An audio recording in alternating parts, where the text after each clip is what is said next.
And hey everybody, Don Giannetti, Project52ProSystem.com, Lighting-Essentials.com, and my own website at dongiannetti.com. This is part of my ongoing series of what makes this photo great, where I look at different photographers. And this is not a comprehensive list of great photographers.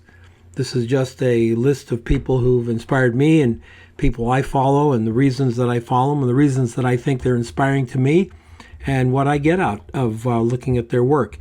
Many of you know that I love to look at a lot of photographers' work. It's really, really fun. Photography is really important to me. I think it's really important to support other photographers, and I do. This is, kind of a special list. There's going to be 52 people on the list, and frankly, it probably could go a little more than that, but I'm going to keep it right at 52. A year's worth of photography. I'm not doing like comprehensive, the photographer was born in this day and died on this day, and this was their most important work and all that stuff. Other people do it and do that stuff really well. I'm just talking about what really gets me going about the work, the images, and the photographers themselves. This work is from Frank Ockenfels III. Number 22, what makes this photo great? And let's get into it, shall we? First up is this really interesting blending of illustration and portrait. There's a couple of different levels to Frank Ockenfels' work. There's the highly commercial shots for Breaking Bad and television shows, fashion, magazine covers, and there's the very introspective artistic side. I personally don't give a crap about celebrities. I have very few celebrity photographers that I follow because I don't give a crap about celebrities.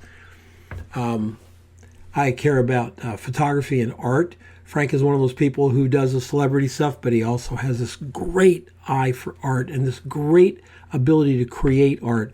And I think I'm going to show you different levels of his work, and we're going to talk a little bit about the commercial work because he's quite good at it, really, really quite good at it. But this is the kind of work that just knocks me out. Creating the illustration on one side, the photograph on the other. There's pen and ink involved here. It's a very moving photograph, and it goes beyond. I think it transcends just what photography is. And I like that. I like it a lot. I like the fact that he's pushing the boundaries, And here we have a picture. I believe this is an actor from a TV show.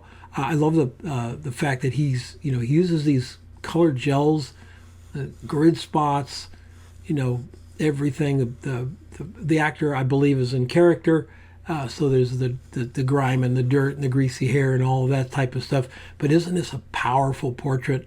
I love how the chin is set off by the shadow of the neck here. That's such a big defining line. That's such an important part of this image right here. Such an important part of it. And of course up here with the hair curling around the eye, really, really killer. I just love this work. And I love what Ockenfels does is he creates more than just a picture when he's doing this very serious artwork. This is one of the shots I think I mentioned he did Breaking Bad. So he did a lot of the advertising and stuff for Breaking Bad. Beautifully done shot. I mean, from every technical standpoint, it's a beautifully done shot. And, maybe if it was composited or not. I don't care. I don't give a rat's rear if it's composited or not. It grabs me. It's a great shot. It really drives the idea home. This gentleman looking in here, when you can see that there's a reflection on the window, so the window's up, and that this guy is ignoring him. It's really, really well done. Another one of his shots. I don't know what this is for, but this sort of weird location and the people lit by strobe and all of that stuff. It's kind of a really, really cool shot. I don't know what it's for, don't care what it's for, but it's kind of a bit emotional when you look at it. You know that there's something happening here, and that's kind of what I like. Here's a beautiful portrait. It's a good old nice portrait that he can do. He can do the simplest shots. He's got a little bit of Herb Ritts influence in his work that I see. I see some Skrebneski in his work. Just beautiful, simple portraiture is really fabulous stuff. And I love this shot. This looks, it's right up my alley. It's right the kind of work that I like to do. So of course I like it. And you can see the lighting is just special here, right on the face, presenting the plate of the face so beautifully. Now we're getting into the kind of work that just knocks me out. Ockenfels uses all kinds of cameras. He uses medium format film cameras, medium format digital cameras, large format cameras, Polaroids. The cameras are a tool that helps him make photographs, and so he uses lots and lots of different tools. What you see on the left here is obviously a film shot, possibly a Polaroid or something of that nature. And on the right, you see pages from his journal, his visual journal. These are just journals that he pastes photographs into. He prints them out, pastes them in, prints them out on laser printers, prints them out on Xerox machines, prints them out on, regular old inkjet printers, cuts them out, and pastes them in, writes stuff in the margin, but has this incredible catalog of amazing visual ideas. And I kept one of these. I kept several of these after I saw the book by Albert Watson called Cyclops, where he did the same thing with contact sheets, etc. And I think that for me, that worked back in analog days when we had contact sheets and we could cut out, everything was analog. And then I sort of stopped doing it with digital because, I don't know, I just kind of thought, printing something out on a printer and then cutting it and pasting it into a journal just, I don't know, didn't work for me. So but I've started again. I started playing with going ahead and printing it out on the printer here and pasting it into the journals and making notes. And, we talk about journaling. This is a different kind of journaling, as you can see. It's just really, really incredible. And I have Frank Ockenfels to thank to the fact that I have a couple of very nice personal journals done now, because when I saw his work, it's the thing that I said that made me say, look, I'm going to do it, digital or not, I'm going to do it again. So that's one of the takeaways that I had. I like how Frank draws on his pictures. The photograph itself is not sacred. Photograph's just part of a process, part of a visual process. And he paints on it, uses markers, does all kinds of things. This is something I think that people photographers can do more than like landscape photographers or still life photographers, but I still think it could be done. I absolutely still think it can be done. I think creating the photograph as being the base for some other piece of art is a very, very cool idea. So I'm pretty jazzed with it. This is the kind of stuff that just really gets me going. I've got both. I've got two of Frank Ockenfels' books, which are pictures from his journal and pictures of the journal, and I just really fascinating. Down below there's going to be links for his website, links for his books that you can go up to Amazon and take a look at. I think everybody should have at least one Frank Ockenfels in their collection. I think he's beyond just a commercial photographer. I think he's a very important photographer for our age. Another example of paintings, drawings, photography, all mixing together, creating something that wasn't there, not only as the image, but as the medium. Breaking it into two pieces, putting it in these plastic things. It's just really, really, really cool. And I think so incredibly creative.